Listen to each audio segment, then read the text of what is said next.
Welcome back for today's video where I want to touch on the primary results for the state of New York, and this is going to be for September 13th, 2018. I just have a couple of complaints here to start off with the state of New York. They make things so confusing and difficult on their voters, which is kind of ironic because the Democratic Party, by and large, owns the majority of the state of New York. You think they would try to make things as easy as possible to get people to vote, but maybe it'll get better down the line. But at this point, the fact that they separate their federal and state primaries and make it to where it's a closed off situation where you have to be registered to the party to vote in the primary and also register well in advance with that party, it just makes things very burdensome to try to turn out the vote. So I definitely give a down vote or a thumbs down to what the Democratic Party is doing with their rules in terms of voting in these primaries. But I hope, at least in the future, they'll make some progress on trying to get more people to come out and vote. But just talking about these races here, in terms of the progressive candidates,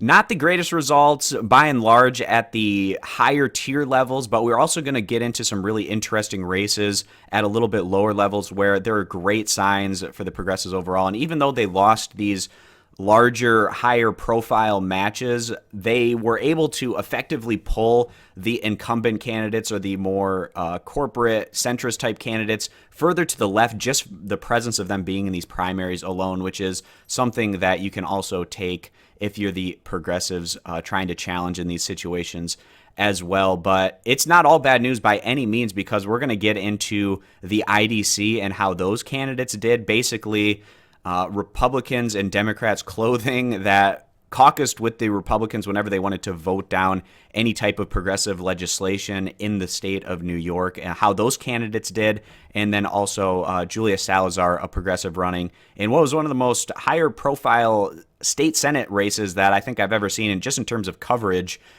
in that one. So we'll touch on that as well. So starting off here with the higher profile races, the governor's matchup here, Andrew Cuomo going on and winning this one by about a margin of 2 votes to 1. But when you consider that he outspent Nixon 20 to 1, or nearly about that margin, and then also just has the incumbency advantage on top of that, not a terrible result by any means for Nixon there, but still at the end of the day coming up well short in that matchup.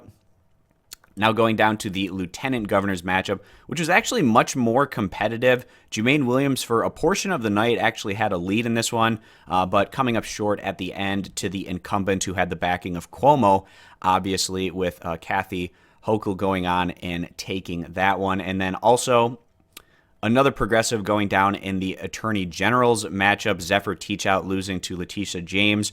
And Letitia James is also a candidate that had the backing of Cuomo. He helped fundraise for her as well.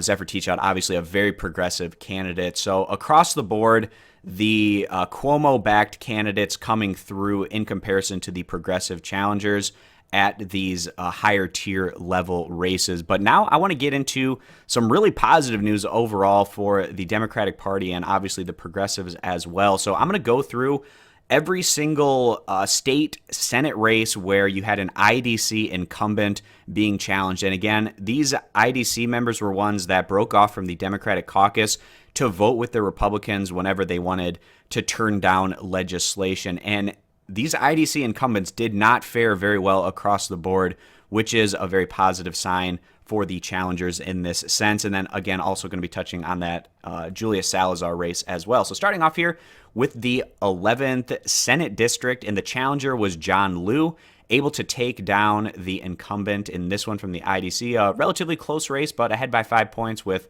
a little under 20 of the districts left to go, so looking good. Probably Liu taking this one. Actually, it's pretty much guaranteed at this point that he's going to go on and win that one.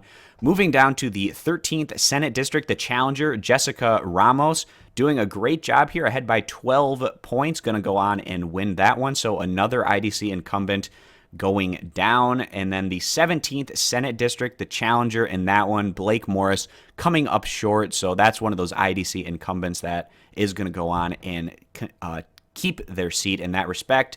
And then moving on, this isn't an IDC incumbent scenario, but Julius Salazar taking down the incumbent. And again, a race that got a ton of coverage. You pretty much never see that amount of coverage for a state Senate race. And just because probably her ties with Ocasio-Cortez helping her out, and just a lot of slander that was thrown against her and reported on, but still she was able to get through all of that and actually do extremely well, ahead by about 5,000 votes and about 16%. So a really great win for the progressives in that 18th Senate district, taking down the incumbent. And then moving on down to the 20th Senate district, the challenger was Myrie in that one, and looking really good, ahead by 10 points, only 23 districts left to go. So that's another IDC incumbent going down.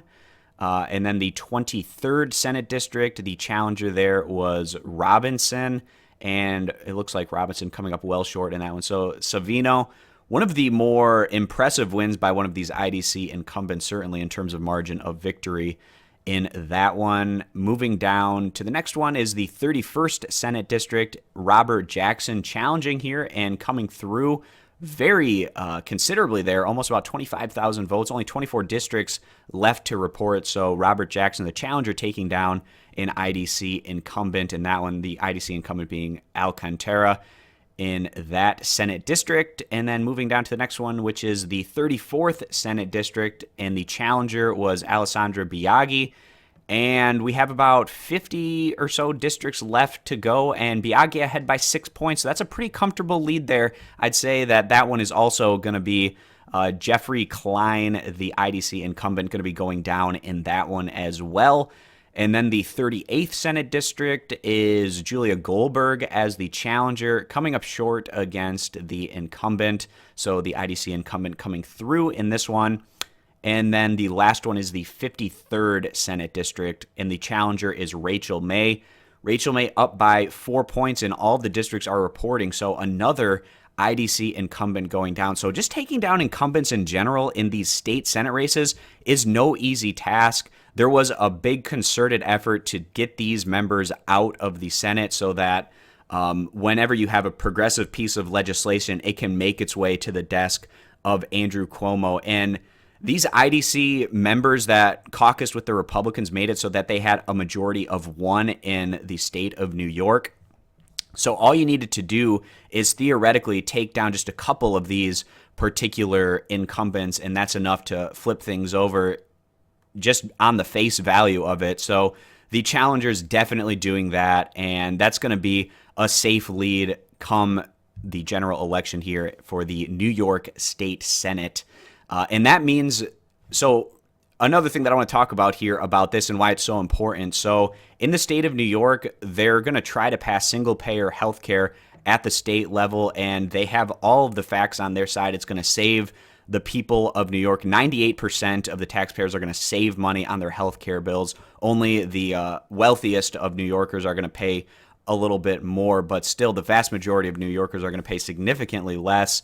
And so they're going to try to pass this single payer within the state of New York. And if you had these IDC incumbents having a stranglehold on things and caucusing with the Republicans, that would have absolutely killed any single payer bill. But the fact that so many of these incumbents went down to their challengers is going to make it so that this single payer bill gets through. And then it's just going to be up to Andrew Cuomo. And we know that Cuomo more than likely has aspirations maybe one day to run for president. And if you're going to win a Democratic primary now in the Democratic Party, you have to support single payer health care. So once that gets to his desk, if he doesn't sign on to it, that pretty much just ends any future aspirations that he'll have. So it's going to be a fascinating piece of legislation to watch out for in the state of New York, and I can't wait to see how that all plays out in the coming year or so. So that's pretty much going to wrap up this video, guys. Thanks for stopping on in. Subscribe for more, and I hope to see you back here for future videos.